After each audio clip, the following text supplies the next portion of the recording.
I need to. Did you have a good day, Endo? Brilliant day. I very much enjoyed it. Yes. Okay. Excellent. I'm going to play the theme tune, and we will then talk. Okay. Okie dokie. Let's go for it. Guerrilla Cricket. Whoa. Guerrilla Cricket. Whoa. Guerrilla. Take guard, man the barricades, patrol the cover boundary.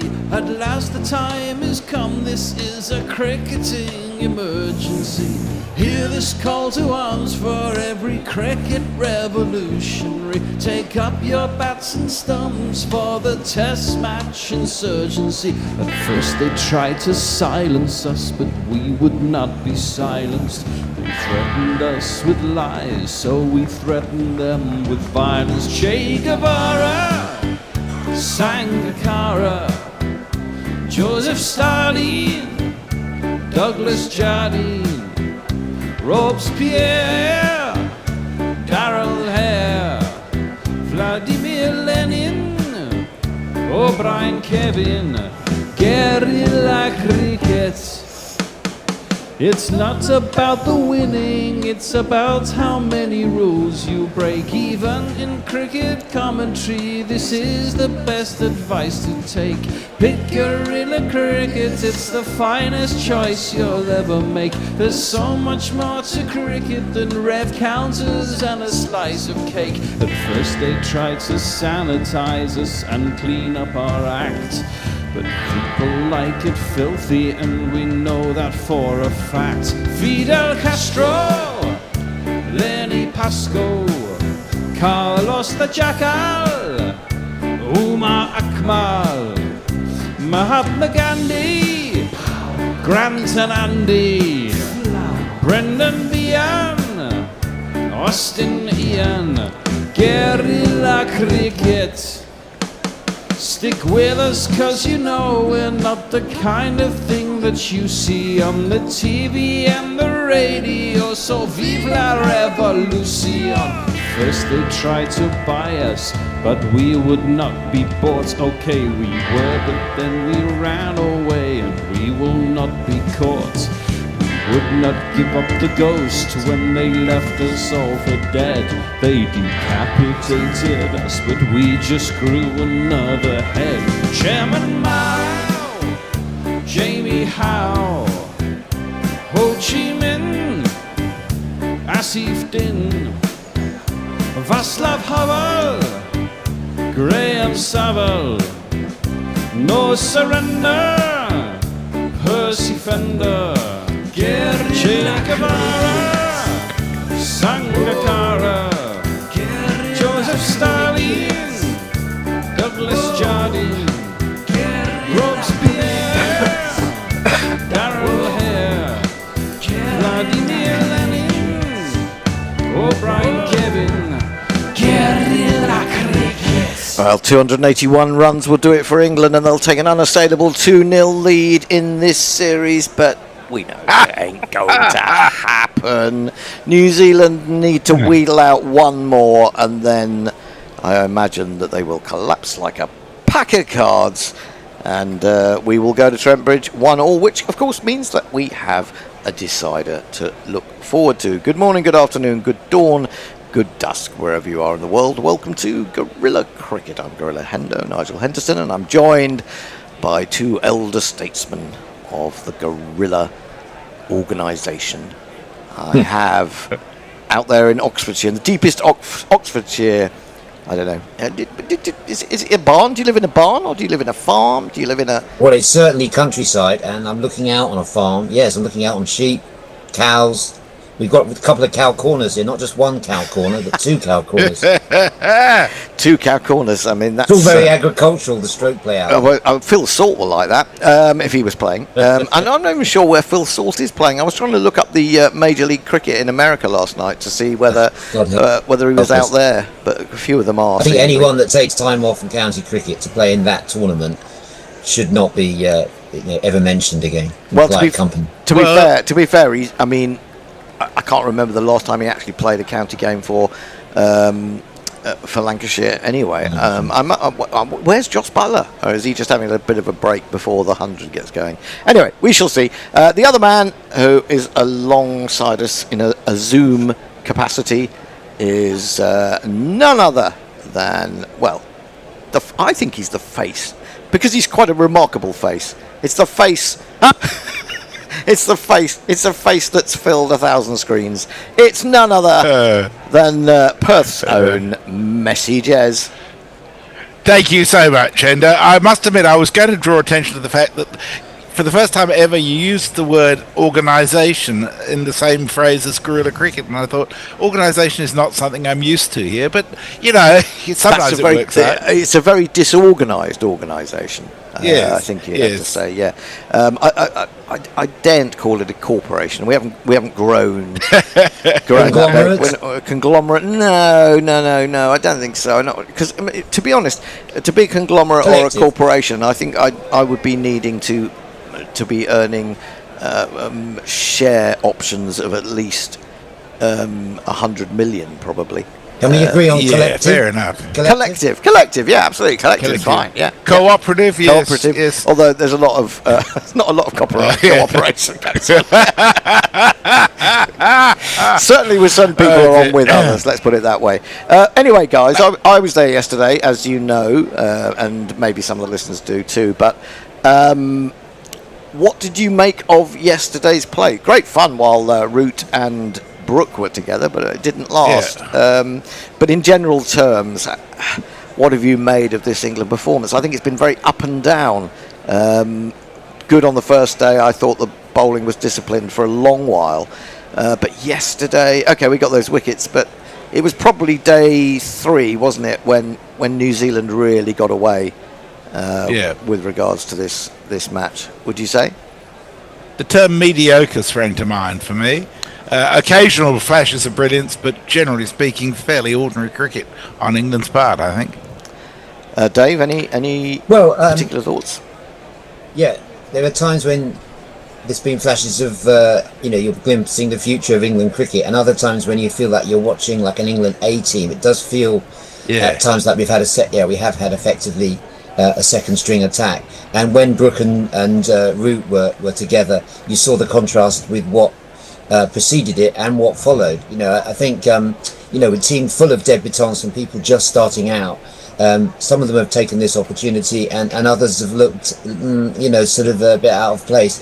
Obviously James Root being out late last night, he's had a torrid time behind the stumps. I know that some people say you shouldn't criticise anyone on debut, but I was looking at a list of England players who've made their debut at the Oval, and some of them have not disappeared almost straight away. Simon Kerrigan springs to mind. There were 3 or 4 others on that list of one hit wonders, but I wonder, certainly when we saw that first hour on day 3, that was a critical point where the bad old days of when you see England with short pitch tactics not really working, but look, Hendo, you were there behind the bowler's arm yesterday. What do you think's been the difference between these two sides? Well, I mean,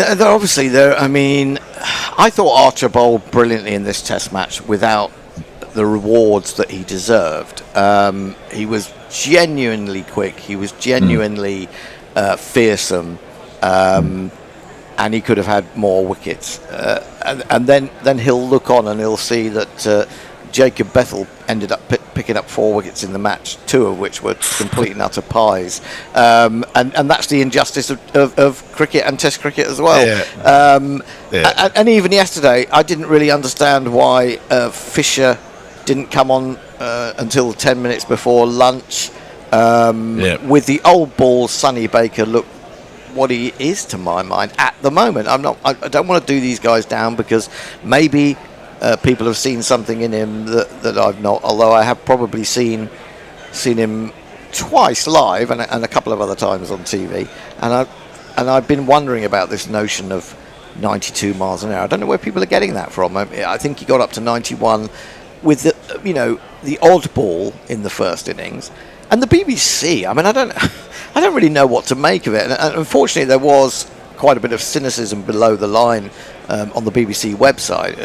I mean, he was put up for interview after day 1 when he'd taken those 2 wickets, or ultimately took those 2 wickets. And he's obviously an engaging interviewee, but that doesn't make him a good cricketer. It doesn't make him a great cricketer. It doesn't make him, with 2 wickets. It's not exactly, a stunning debut, isn't it? Anyway, we're going to get the first ball of the morning, so we better come back to that. Henry, it is bowling to Root. That one comes back into him. He's got the keeper up, and that's always been the problem in this Test match. He really has nibbled it superbly as the ball has got older, Henry. Sorry, Ed, I was going to say that's been my take out of the game. The most memorable part of it has been these spells by Matt Henry with Blundell up to the stumps, so relentlessly accurate. Yeah. And I mean, I sat behind that late in the day yesterday. Okay, and you could argue this is left alone and Blundell takes. You could argue that by that point England weren't really looking to score. It was more about survival in that last.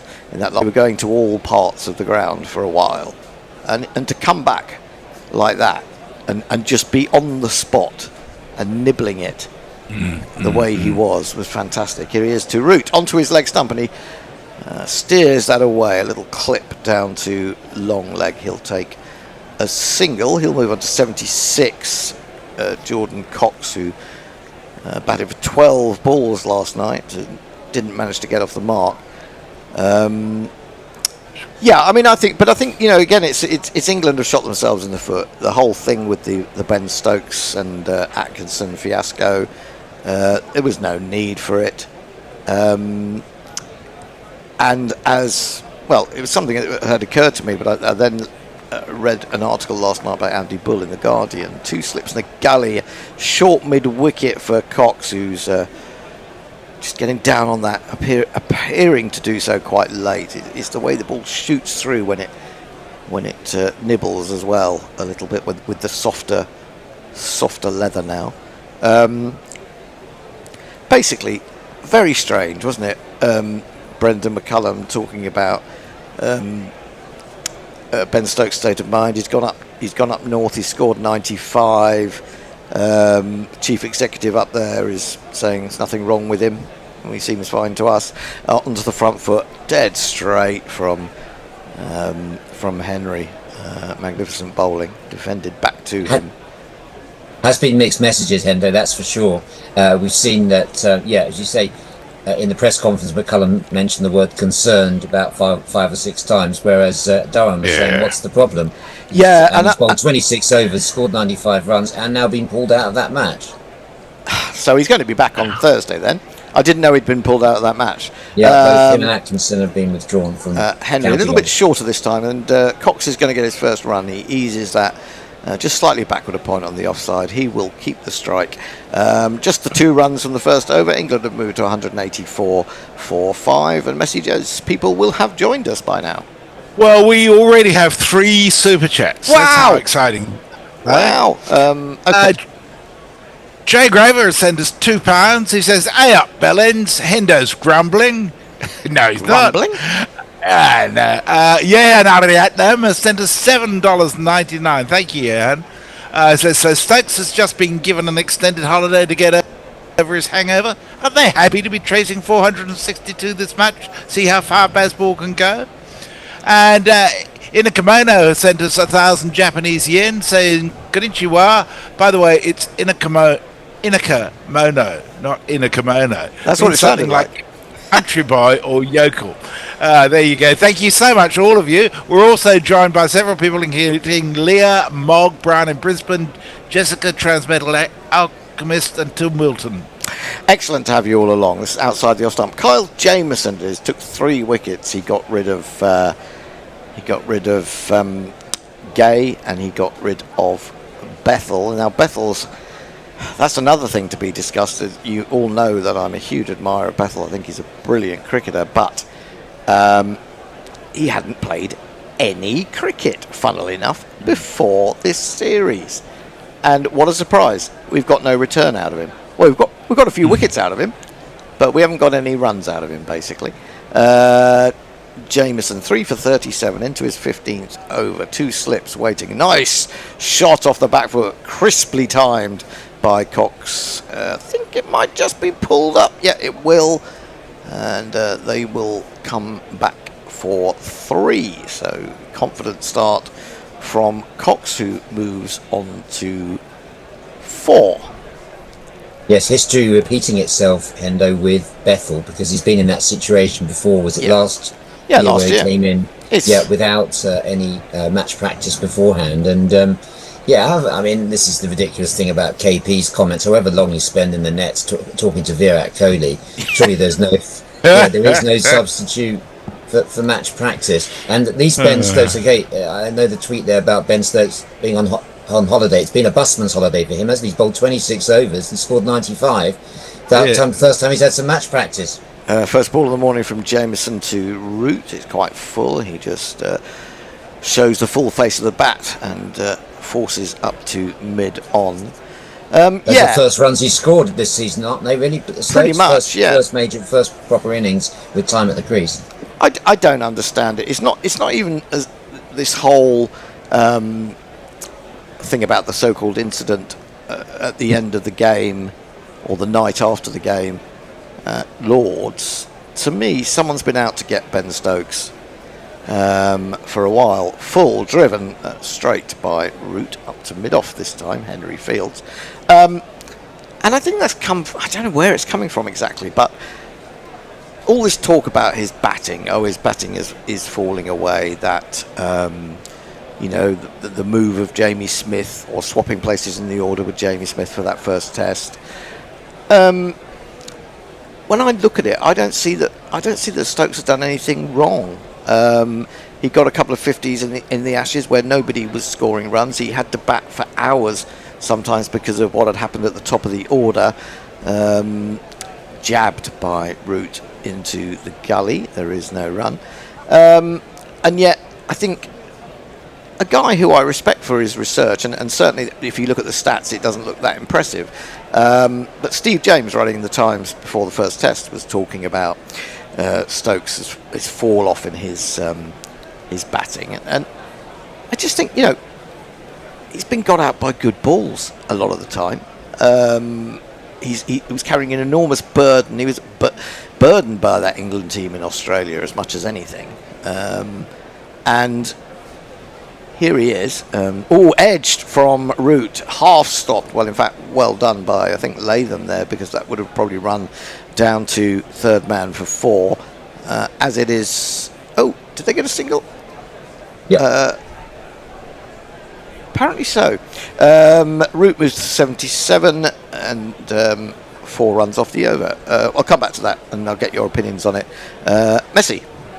Yeah, we've got lots of people with us. I would say that I think Stokes has been the only one of a management team of 4 who's actually been required to take any responsibility for a group failure. Absolutely. Daz Reynolds, do you think if Root stays in, we can do it?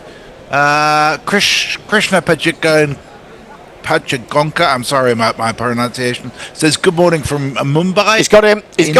He's not saying he's been given LBW. Oh. It just nipped back, and it was a slightly tired shot from Root. I don't think he thinks he's going to get away with this one. There's no confidence like he had yesterday when Henry appealed for the only thing that would help him was sliding down leg side. But having been given out, I think it's going to be all over. So that point is moot now, isn't it, really?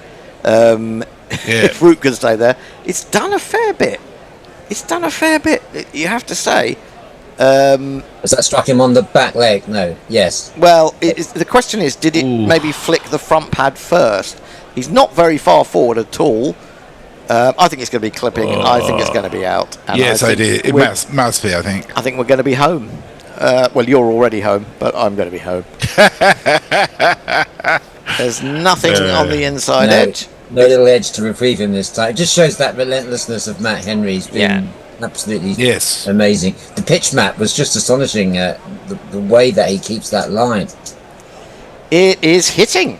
I'm a little surprised it's hitting, but hitting leg stump. But I thought it would have been clipping, but it would have been the same result anyway.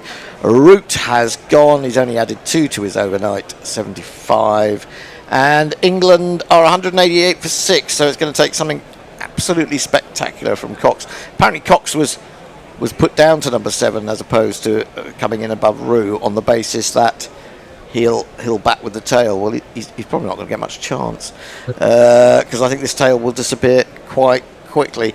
A shame for Roux. He batted really well yesterday. It's always hard to come back and get back into that frame of mind, but that's a real disappointment for England, and he is on his way back to the pavilion.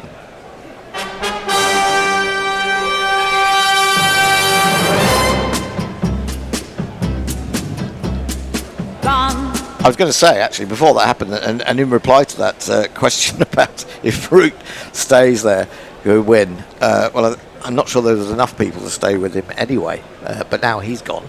It's, you know, it's all over.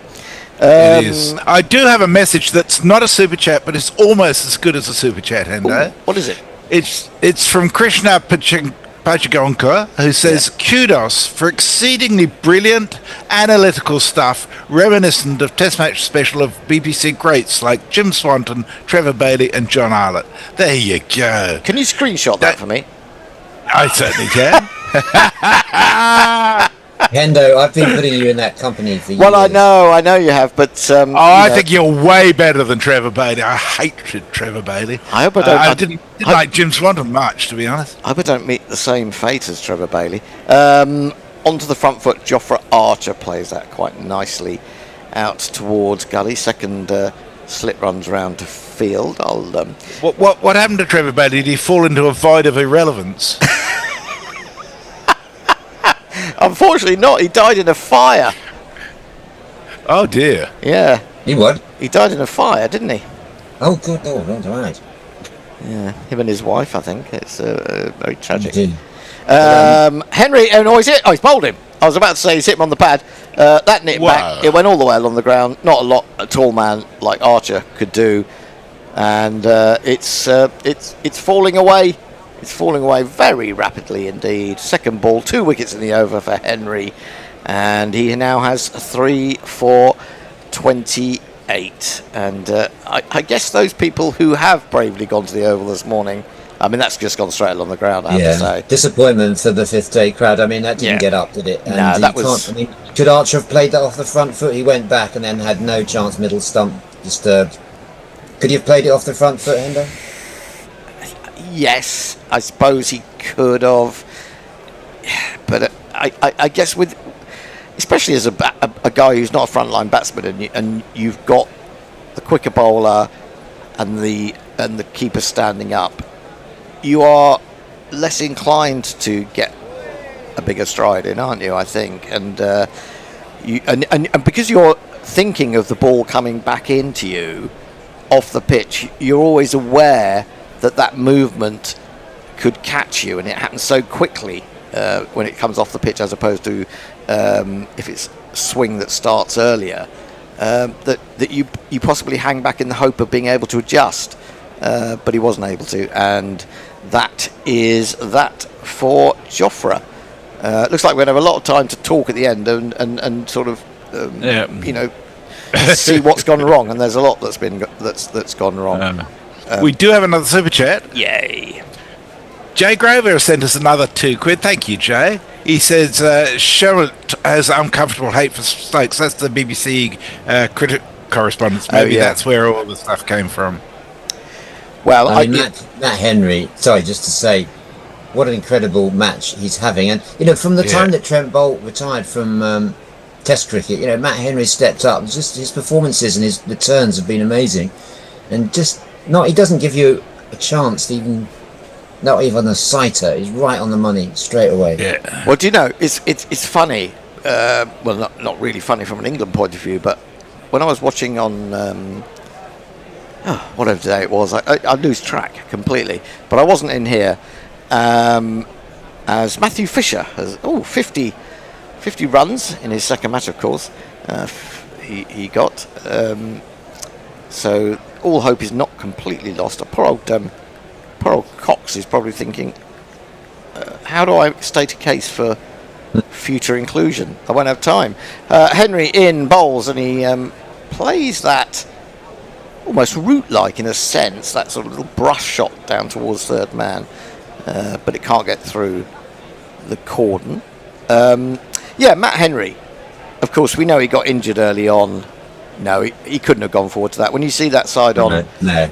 he really couldn't have gone forward to that. He had absolutely no choice. It's very difficult to see from front on, isn't it? You get a completely different idea of where it's pitched sometimes. Onto the front foot comes Fisher, defends up to mid-off. I've completely lost my train of thought. What was I talking about? Matt Henry. I was watching the other day, and he'd got, I think, 0 for 42, and he'd had that hard time at Lords with the injury, and though he has been absolutely brilliant over the last few years, I just began to wonder to myself. And then, of course, he got Root and Brook out within sort of 4 or 5 balls of each other, and suddenly it was. He's not looked back. He took a 5 for, and now he's got 3 more. So so he's back to his best.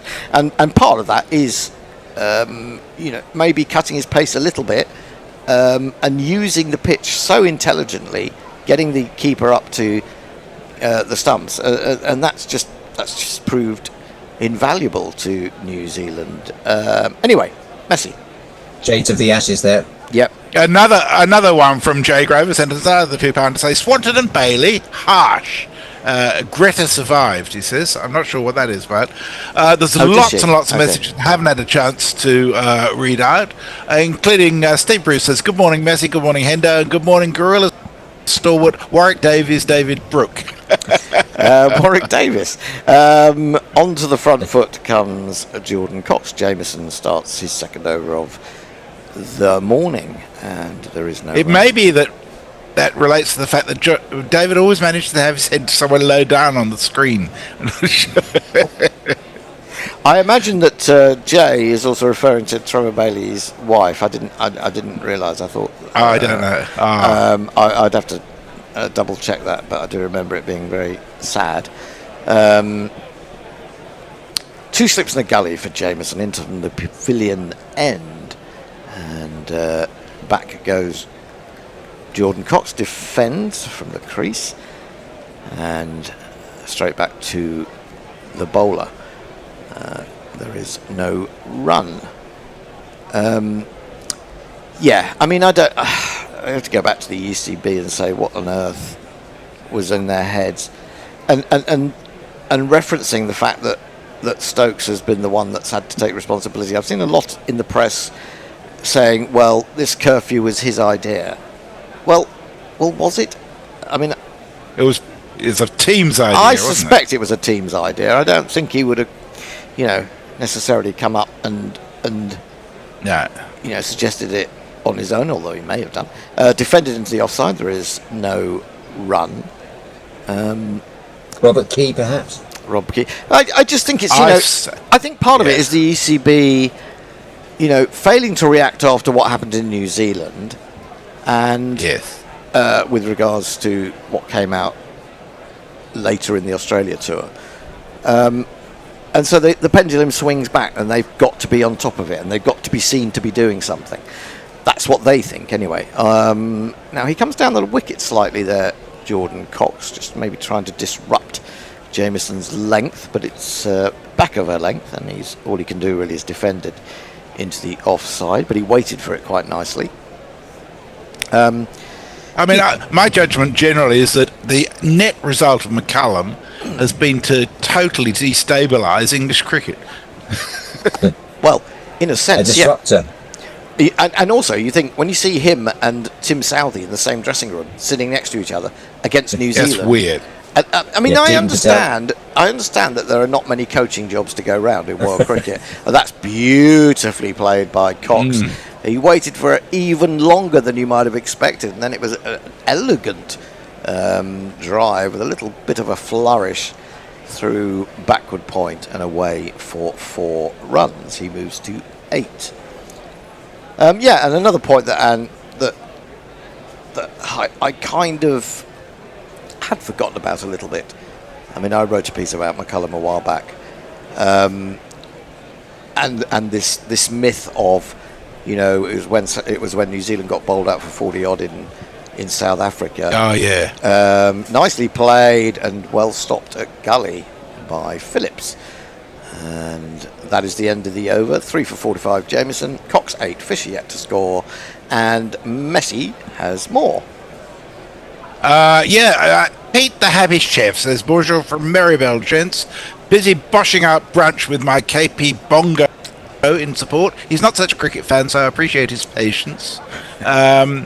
Kim Wilton David says, Jay's as hungover as a Saracens rugby player.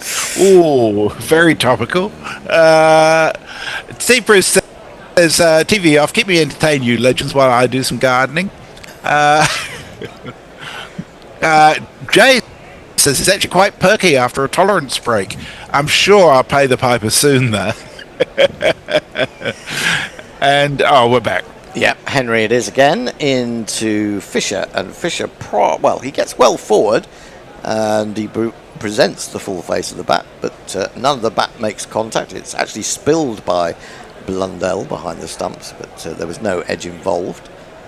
Fair amount of in-swing there, wasn't there?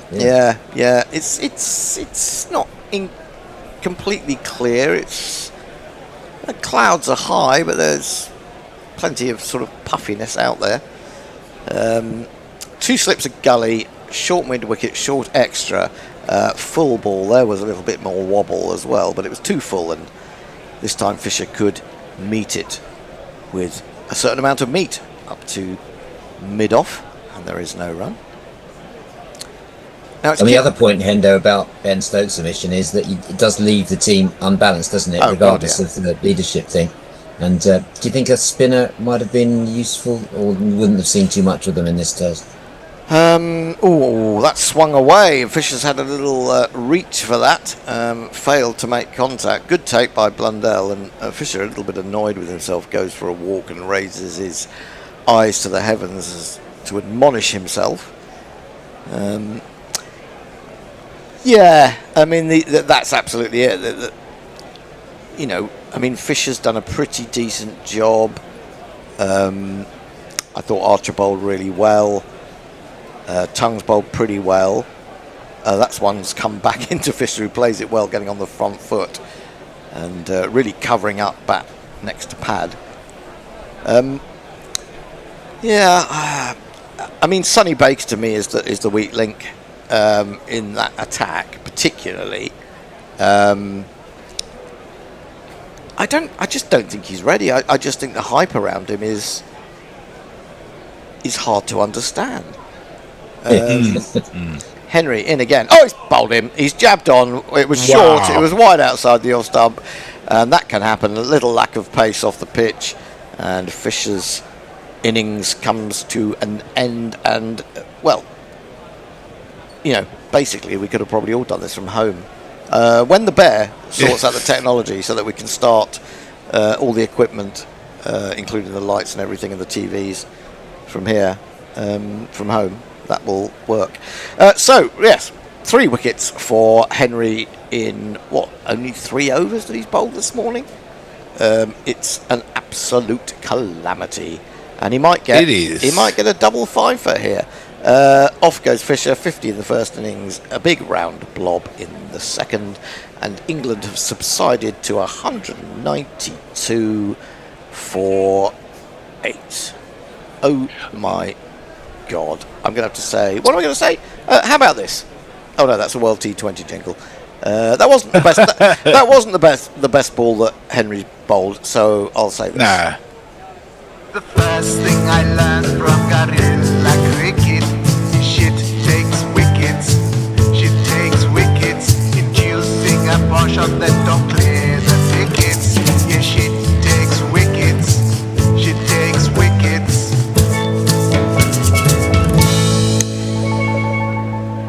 It's so much a. Wickets, man. It's so much like England. There've been, great opportunities in this game, especially on the first day when they had New Zealand 116 for 5, and they were bowling with such discipline. I was really impressed. I thought, is this a new England, even with this inexperienced attack? Henry in, edged and gone. He's on a hat trick. He's got a double fifer. And Tongue is gone first ball. It's an absolute disaster. I hope people didn't come too far for this morning, because what are we? 24 minutes. 24 minutes in. Tony is screaming. He's screaming from the green room.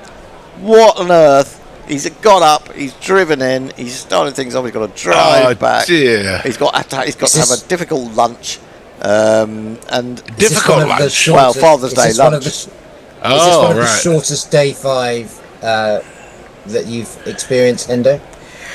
It's got to be up there, hasn't it? I mean, I'm not sure I've ever seen 5 wickets fall in half an hour in many Test matches right at the end, but it's possible. It's not all over. We've got Sonny Baker to come. 192. Well, Mog's not missing the opportunity to use his scattergun approach. He says, "Oh, how embarrassing for England, the whole nation, not just in the cricket." Oh, absolutely! It's a disaster. I mean, this will turn people to sort of fringe sports like football, before long. So there's still some good county cricket coming to a head. There's a lot of interesting games going on there, Hendo. And your fan base is continuing to grow. Steve Bruce just says Hendo is a top commentator and a great man. Wears his heart on his sleeve. Keep being you, Hendo. Well, I can't really be anyone else. Oh, well, I could try. Can I have that another screenshot, please? I'm going to add them up and put them on my LinkedIn. Right. So, he's not going to get the chance to get a hat trick initially, because that was the last ball of the over, and so Kyle Jamieson might pop in and spoil it all for him. He's into Cox. Cox might as well just play a few shots, mightn't he? He's whipped this away down to long leg.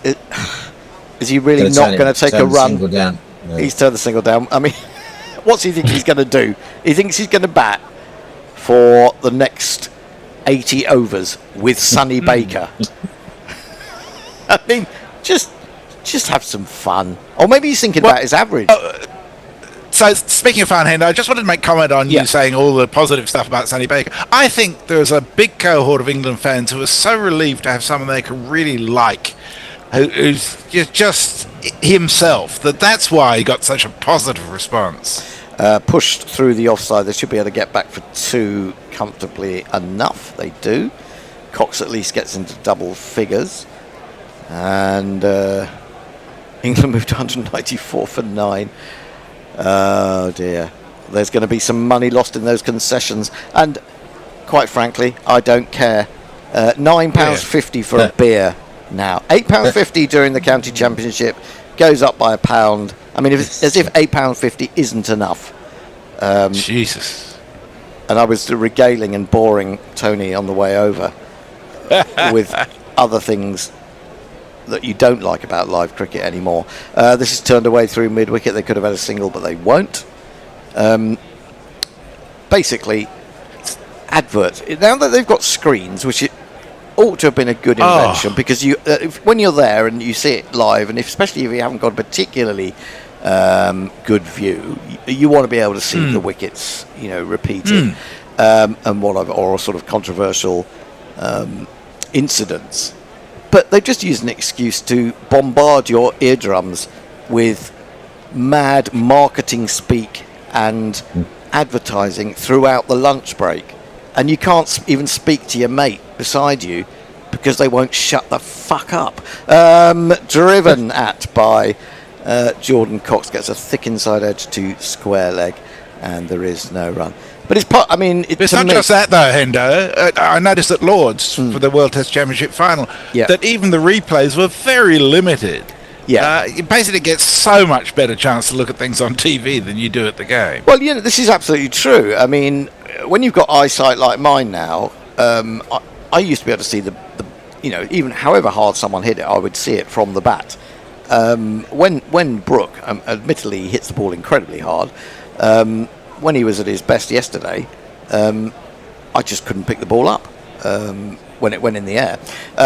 This is tucked away by Cox, nicely played. He's given Baker 1 ball from Jamieson to face, and based on what we've seen this morning, 1 ball might well be enough. Yeah, likeable. I mean, but are all the England players unlikable? Maybe to an Aussie. But he was an innocent. That's the thing. He's not tarnished in any way. Well, it'll That's soon be what I think tarnished they once. found refreshing. It'll be tarnished when people realise that he's not there yet, and No, I'm he's not even sure he will be there yet ever. No. I don't want to do a guy down, and I really, especially as you say, someone who's got enthusiasm, and I really hope he comes on, but he's not there yet. He's not there yet. That said, the experience should be good for him. Let's see how that pans out. Jameson then into Baker, who is beaten by that one on the outside edge as he's forced onto the back foot. But at least he's still there, and it does give Matt Henry the chance of a hat-trick ball. Cox 11, Baker yet to score. England have lost 4 wickets in the time that it's taken me to rant about advertising at grounds, and we're on to the next over. Hat-trick ball. Dave, any observations? Well, I picked up on a stat yesterday. I have to see and check whether this is true, that no team has ever won from being 5 wickets down on the last day in a run chase in Test matches, and I don't know how to check that one out, but it did stick in the mind that whatever the target, it was always going to be. This one was probably the least likely of all run chases. But yes. Shame that it's happened so quickly. Indeed. Henry in to Cox, who defends, and the hat-trick ball comes and goes. Sonny Baker looked like a Baz McCullum selection to me. Didn't really have the first-class record behind him, but had the right sort of attitude and probably made appealed to Baz in that way. I mean, you can select on hunches to a certain extent. I think when you've watched a lot of cricket, you have that sort of experience, and you can see quality. This one, he goes wider on the crease to Cox, and Cox punches nice and firmly up to mid-off. There is no run. But ever since the Duncan Fletcher hunch over Trescothic, we've had this notion of the hunch. And that seems to be a way of disarming any criticism, because it's a hunch. He must know something. Lovely, pleasant drive again from a ball wide out, bowled from wide on the crease, but he's picked out the man at extra cover, which will be a disappointment to Cox. I wonder whether he's setting him up in some way here. He's 2 balls in a row. He's gone very wide on the crease, even wider on that particular delivery. I wonder if he's going to get closer to the stumps and try and fool him with a slightly different angle, wicket to wicket. Little bit closer, forced by Cox. I don't think he intended it really to go through mid-wicket, but that's what's happened, and he has decided after 4 Henry deliveries that he will entrust 2 of those to Baker. This will be tough situation for Cox, this, isn't it? How he actually gets something out of this situation, because he could be criticised for putting Baker on strike, and or could be criticised for getting out himself. It's hard to see what he's got to gain, unless he can really put a good score together here, like Fisher did in the first innings. And this is what happens when people have got a last wicket or a number 11 with them, and they are a recognised batsman. Let's see what happens here. 3 slips and a leg slip and a gully, and well played by Baker, actually. Gets bat and pad nicely together, and a dead straight ball, his head over the top, very watchful. He's got to do that one more time. This is the thing, though, isn't it? You rarely get a situation in which a recognised batsman, when he's trying to protect the tail, whatever the situation is, will leave it till the very final ball to take that single. They will generally go for the 4th or 5th ball and hope. This is defended by Baker, so he survived a couple of balls, played them very well, to be honest. It's the end of the over. Henry has 5 for 29. And we have a £5 super chat from Jay Grover. Yay! Thank you, Jay. He says, I'm actually slightly annoyed with Hendo and Messrs McCullum hate, but I can't afford a Tweety rebuttal. Yes, Hendo, you hate Baker. No, I don't hate Baker. I just, I feel like I have to put the other point of view when I see someone hyped up to a level that I don't think they've merited yet, or even have the potential necessarily. Jameson starts a new over, pushed up to mid-on by Cox. And it's really a complaint in favour of some of those other bowlers that are plying their trade in the Championship and have possibly had better records over a couple of years, that they're not in the conversation. I mean, not so long ago, and again, I'd have to look at the figures. I do tend to look at his figures from time to time. Pennington of Nottinghamshire, who I know that George DeBell was talking in high terms of a couple of years ago, and in fact got into a squad before getting injured, driven very pleasantly by Cox up to mid-off. He is one of those. It doesn't really help when you see other players. I mean, Josh Hull, the guy who was brought in at the end of a series a couple of years ago, again on a hunch. I think he's played a couple of games for the Lions, but he's not regularly getting into that Leicestershire team. Not the most difficult team to get into either. Well, no, exactly. And they're having a pretty good time of it at the moment, actually, in the game that they're playing right now. Defended into the offside by Cox. I saw that Rayan Ahmed got another 128, I think it was. But I mean, I've had this argument a little bit about Jamie Smith. He's got a fantastic average already, 44. But I think we've seen that he had a pretty, if you can call any Test match easy, he had the easier of introductions to Test cricket than many, more so than many. Defended on the front foot by Cox into the covers, no run. Latham just blocking that easy single. He's just moved that fielder up, hasn't he? So 2 balls left. Let's see whether Cox can save Baker from another Henry over.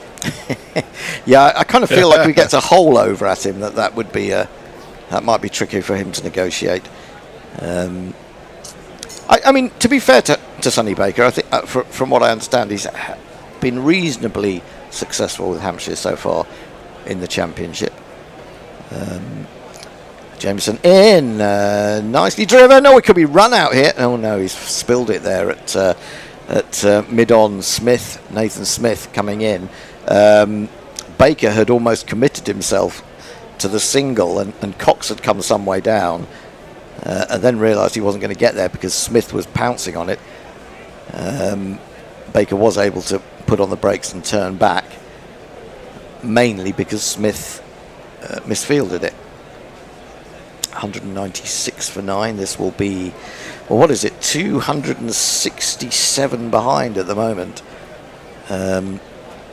In he comes, and he comes down the wicket, and then it's slung in short, and he plays a wonderful uppercut as a kind of afterthought over the top of the slips. It will get him 4, but it will mean that Sonny Baker is going to face the whole of Henry's next over. England have gone to 200 for 9. Woo! Now my innings going, great guns, I hit the ball, 4 runs, I hit the ball and it went for 4 runs.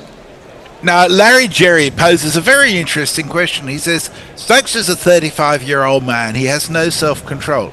Would Messi drink all day after beating Algeria? Well, I can say with some authority that if I was able to beat Algeria, I would almost certainly drink all day after that. So, yeah. Messi against Algeria. I mean, well, that would go down in history, wouldn't it? Yeah. We're going to have a change at the end of this over. So I'm sorry, there's been a lot of tweets that I haven't read. Okay, the people who paid for it have got it. Jay Grover said it's another £2. She says, just tipping the arm to Jordan Cox. Sorry, lad. In comes Henry, bowls, and Baker head over the ball, defends stoutly back to the bowler. Did you say sorry, lad, Messrs? Sorry? Is Jordan Yeah, Cox? he says, sorry, lad. Oh, sorry, lad. I thought sorry you were claiming another one there. There was who was it playing? Was it for Leicestershire? Is it Solomon Gums? What a great name!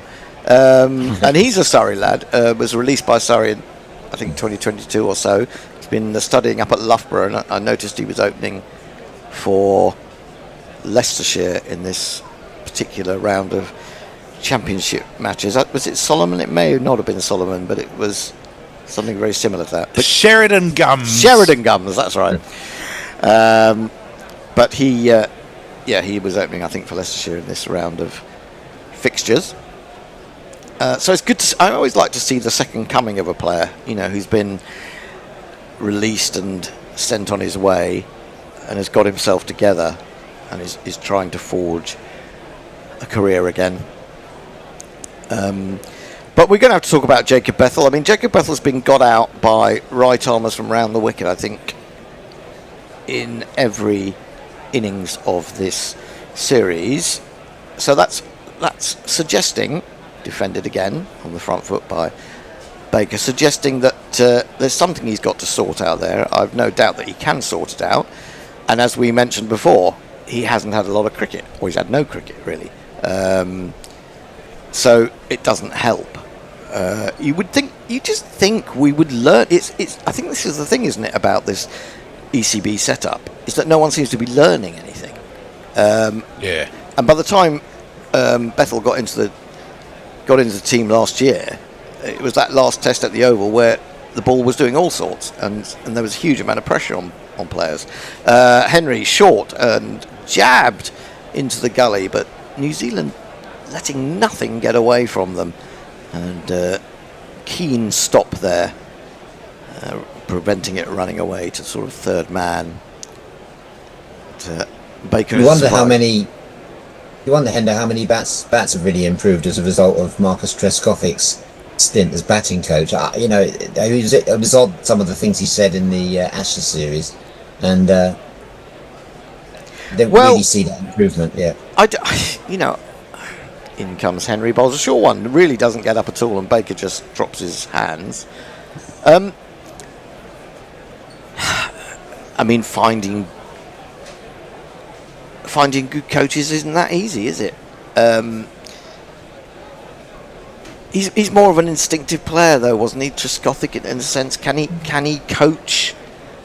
When it comes down to great technical detail, maybe players don't want that. In he is again, left alone outside the stump, maiden from Henry. Well done, Baker. Yeah, absolutely, got through that over. He's faced 9 deliveries without scoring. Tony is going to come in and take her. He's going to finally. Couple of super chats before we change over. Brown in Brisbane sent us $2. Says GPL Open.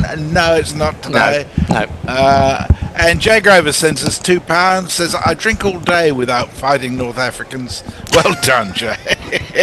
Okay, I'll catch you guys in the next test, because I don't think this will still be going in 40 minutes. Never say never, Messi. You just never know. Here comes Will, and I shall take a break. Super chat cash, super chat cash, super chat. I think you're still on, Hendo. Yes, you're still on with us. 200. England have got to. They have lost 4 wickets this morning in next to no time. Matt Henry has 10 wickets. Jordan Cox, though, who did start off, is still there. 2 slips go down. Jameson's in. Cox gets on top of this, steers it down to backward point, and probably won't take a single. So I'm not entirely sure of the logic of that. I suppose under the circumstances you just keep fighting, don't you, Hendo, until you can't fight anymore. Well, a bit like the character in the Holy Grail. Yes, it's just a flesh wound. These 9 wickets are just a flesh wound. Yeah, we should say hello to Will, because he might not get a chance to say much. Hiya. Hello. How are you? Well, we're all right. We're thinking there possibly were other things we could have been doing with our Sunday, to be honest. Yeah, I bet. 200. Remember, England started the day needing 281. We'll wait for Jameson, who's going to be in to Jordan Cox, who's lofted this meatilly, mightily and magnificently. I think it's going to be one bounce. No, it's not. It's plugged. It's plugged. It's plugged and dribbled, and won't make it to the mid-wicket boundary. And the question is, will he even run? Yes, they'll run 2. They must have got 2, yeah. So he'll be happy enough to at least keep the strike, which is what he sees as his job right now. That was very strange, wasn't it? Because he seemed to have picked it up really nicely, It was a sort of a pitching wedge, though, wasn't it? and it's just plopped. If that was a golf shot, it would be literally the perfect pitch onto the green. I think Yeah. I think his toe ended it slightly, looking at it from side on. That's possibly why it didn't go the Could whole well way. be. I mean, we were looking before play. We were full of. Well, I was. You were. thinking optimistic. I was ignoring you because You were completely because it was ignoring me. nonsense. Because there was no point. Jameson in, down the track comes Cox. It's gone up in the air. I think he's going to be safe. It is. How far has it gone? It looks like it's gone all the way. Yep, 6 runs. He's throwing the bat. He's got 8 off the last 2 balls, and England are powering along to inevitable victory here. What an innings it would be. What was I looking at? I was looking at all sorts of things. Oh yeah. Great shot that. Well, I was recalling the Root Brook partnership in Multan. That was the best part of 454, wasn't it? You only needed 60% of that, and you'd have got there. Yeah, but that was before they put the hairdryer on the Pakistan James Nin, pitches. beautifully driven. There is a man at mid-off though, so no run. The 6th wicket, of course, which is what would have been who was there. 399 was Bairstow and Stokes. That would have easily got him there if they could have emulated that. But Matt Henry this morning has had other ideas. 5 in each innings for him, and he's bowled magnificently. And I would say, Hendo, it's the kind of mature, experienced bowling that England just haven't had. Well, yeah. I mean, apart from Archer, and he's a very different type of bowler anyway. yeah, they found a way of getting England's batting. Jameson in, very wide. Cox has to chase it a little bit, steers it towards cover. There's no run, so decision time for Jordan Cox. Does he stick or twist? He's got to get a single or a 3. Well, I mean, on the basis that Sonny Baker played out a whole over Yeah. from Henry, and Henry must be getting a little bit tired at 45 Yeah. minutes he's been bowling. Yeah, I mean, Yeah. I'd go completely left field and possibly give Phillips or someone a go. Or Ravindra bowled last Or night, Ravindra didn't he? bowled Yeah. last night. Yeah. In comes Jameson. Oh, That's a clever ball. Now, New Zealand probably are going to be quite happy to watch this go to the boundary. Yeah. Is he going to watch it? Is he going to field it? No, he he did fielded field it. But they know they can't take 3. Or they will have taken 3, which should have got him the strike. Just need confirmation. just they took at a 1. single in the end. Well, he's kept the strike anyway, which is what he wanted, Jordan Cox. 209 for 9. The junior scoreboard operator has, or caption operator hasn't worked that out yet. I mean, he completely opened up the stumps there, didn't he? By Well, going he did, right and across. Jameson was very clever, and he'd Yeah. seen that he'd done that, so it was very full and on middle. But he played Willow it. Hawke knew he had as long as he wanted to go and chase it, so he wasn't bothered. In fact, Well, Jameson's going, why why aren't you didn't you giving let that it more run?" of a chase? No, I think he's saying, why didn't you let it run? But I'm not sure it was going to run, to be No, honest. I'm not sure it was in the end. We've got a super chat, by the way. Oh, magnificent! Go for it. It's Mr. D Handjob of Oh, Melbourne, Mr. Handjob, who sends us 10 Aussie dollars and says, "Best get this in while I can." Fuck you. How's he English spelling? lout. What's happened to Mogg? He was always such a nice man. He's still a lovely man. He just hides He's it not. well. Right, Just Matt Henry, he's bowled him. It's all over. Cox was looking to Oh. sweep. He'd opened up those stumps even again. It's full, it's straight, it's a missed sweep. It's a shocking way to get out. And England have capitulated. 5 wickets have fallen in very little time at all, less than an hour this morning. They've lost by 253 runs. Before we castigate England, I think I will say very, very well played, New Zealand. They've been professional. They've taken their opportunities when they've needed to, albeit they shouldn't have been given some of them. And they have bowled superbly. They've looked like an experienced, hardened Test team with some very talented players in. And they've been too good for an inexperienced England team. Yeah, they have. I mean, Matt Henry, as I say, I looked at him before he'd taken a wicket in the first innings, and I was, just beginning to think maybe something's not quite right with him. But since then, he's taken 11 wickets. He's taken 5. He's taken a 5 for this morning in 45. I mean, he's taken all 5 wickets to fall this morning. Well, he's got a 6 for, hasn't he? So 11 in the match. That's what I'm saying, yeah. Superb, 11. superb effort from him. He really is classy. When did he last play for Somerset, Will? Who? Matt Henry. Matt Henry, last season. It was last season, but he's not yet. Is he due to come back at any point for this season? I think we're trying to get him back, but it's been a bit tricky because of injuries and stuff. We've had overseas in and out, but our Miguel Pretorius has just ripped his pec, so Oh dear. is going to be out for at least a few months. So I reckon we're going to try for Matt Henry again, but I don't know.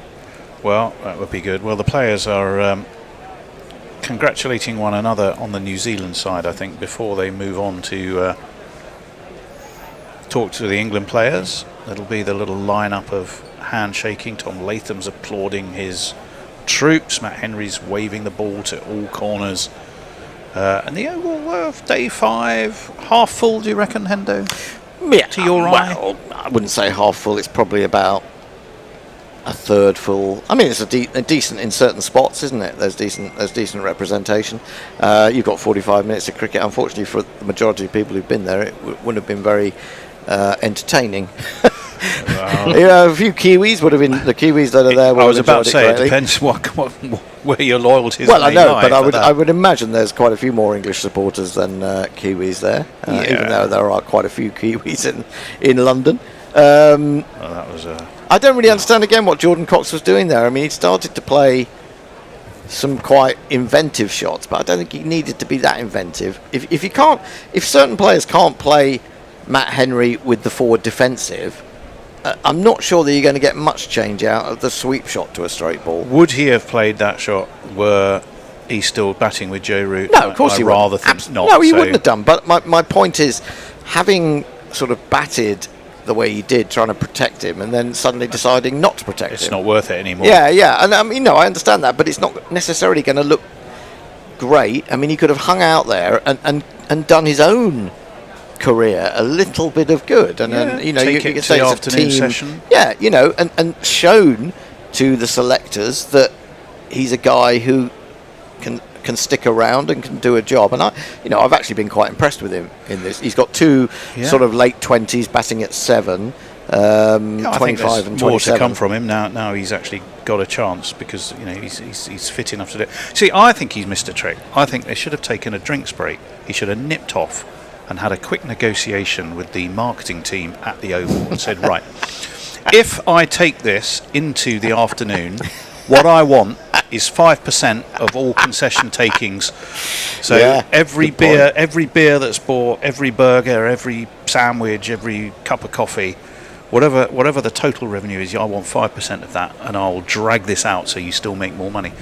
But he didn't think like that, did he? And that's why he played that shot. The lack of strategic lack of marketing planning. strategy when you're at the crease is one of the fundamental weaknesses of this England team.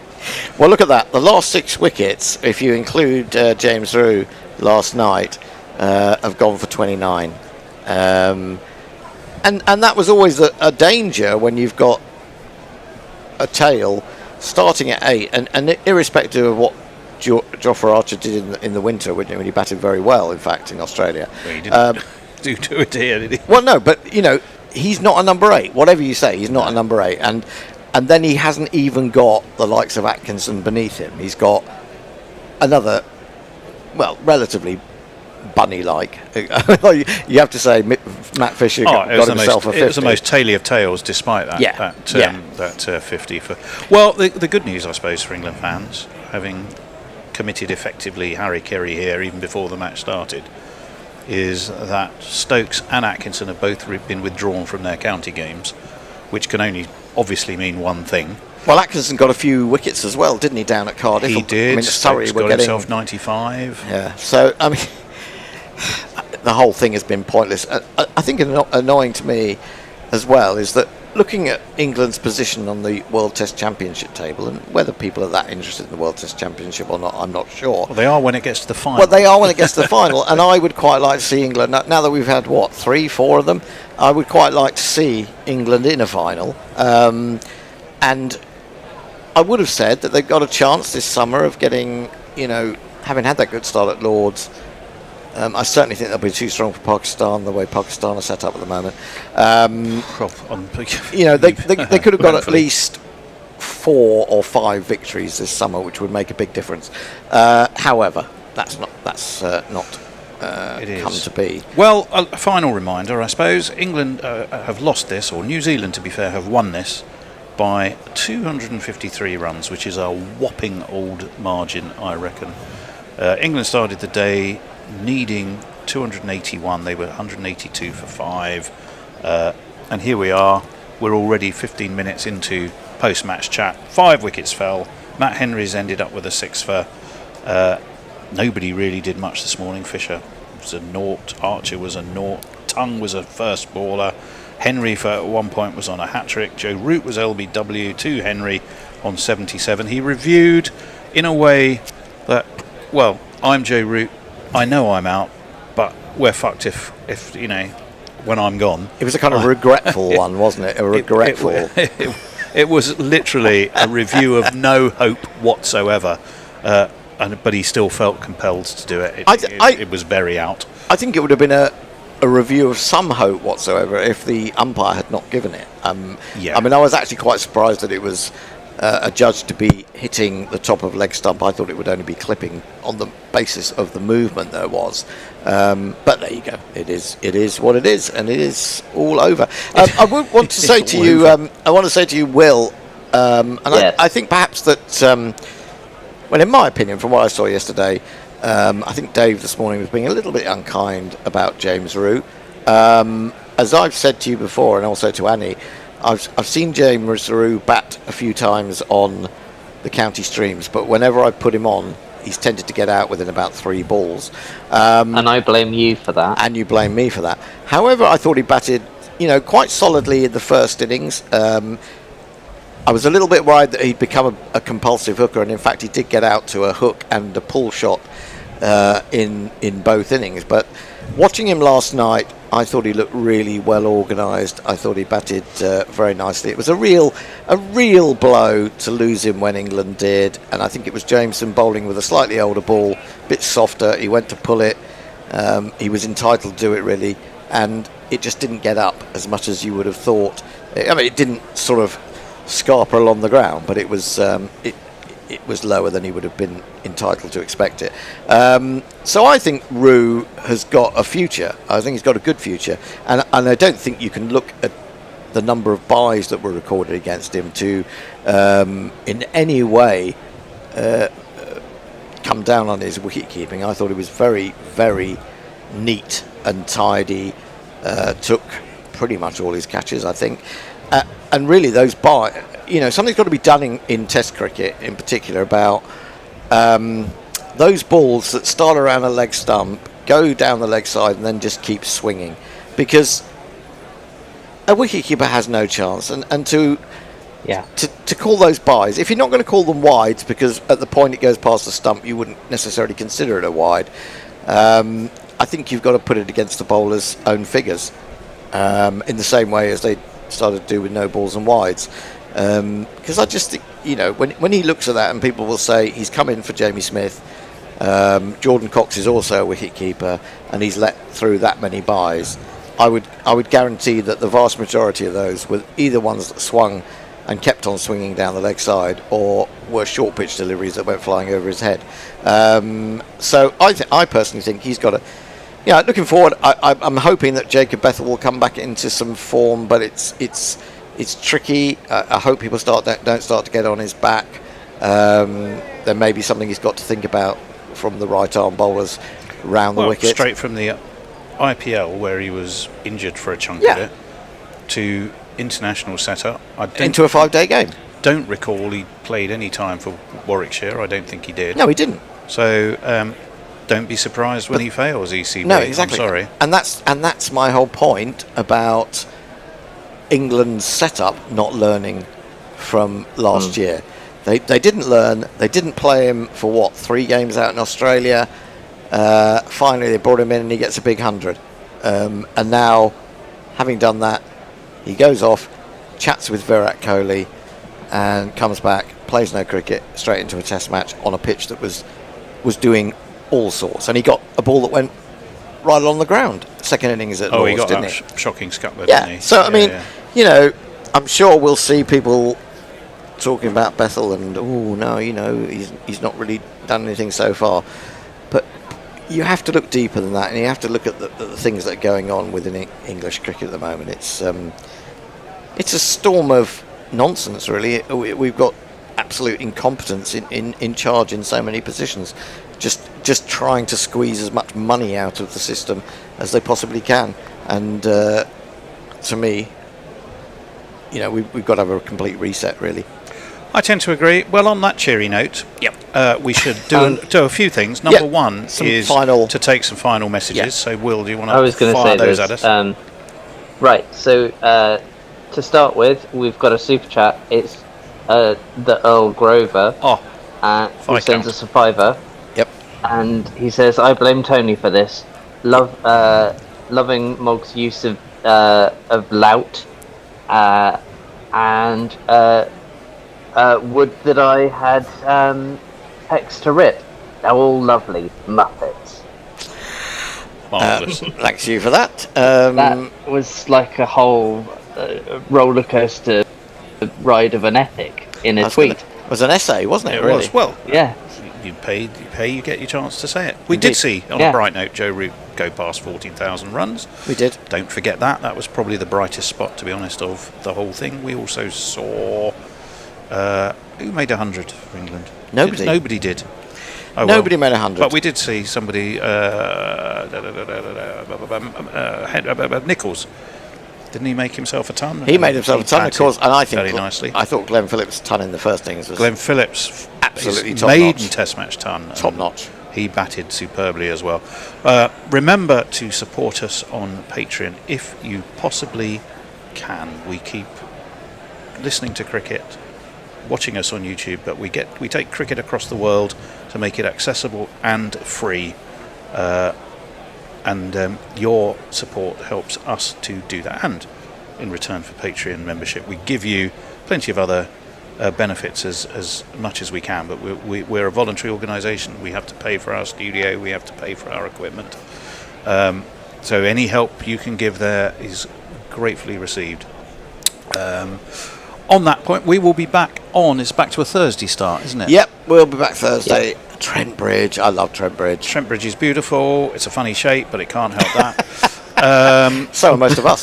So are we, and that's just life. So an 11 o'clock start, we'll be on air from 10:50 on Thursday. GuerrillaCricket.com. If you're listening to us, Guerrilla Cricket on YouTube, you'll find us easily enough via TuneIn or however else you want to do it. Until then, thank you to Will. We've had the Ballad of Will and Jess, of course, this Test match, which has been an absolute delight. The story of young love. I've got lots of failed love stories. So They call it puppy love, and it was magnificent. Right, I'm not going to go back down that avenue. I'm going to try and get home. Okay, see you all right. Goodbye from all, and thanks to Messi and Dave for making themselves available this morning. Matt Henry, not surprisingly, man of the M. So until Thursday, enjoy yourself, and we'll be back. We will be back. bye. Guerrilla Cricket. Whoa. Guerrilla Cricket. Whoa. Guerrilla. Take guard, man the barricades, patrol the cover boundary. At last the time has come, this is a cricketing emergency. Hear this call to arms for every cricket revolutionary. Take up your bats and stumps for the test match insurgency. At first they tried to silence us, but we would not be silenced. They threatened us with lies, so we threatened them with violence. Che Guevara Sangakkara, Joseph Stalin, Douglas Jardine, Robespierre, Darrell Hare, Vladimir Lenin, O'Brien Kevin, Guerrilla Cricket. It's not about the winning, it's about how many rules you break. Even in cricket commentary, this is the best advice to take. Pick Guerrilla Cricket, it's the finest choice you'll ever make. There's so much more to cricket than rev counters and a slice of cake. At first they tried to sanitize us and clean up our act, but people like it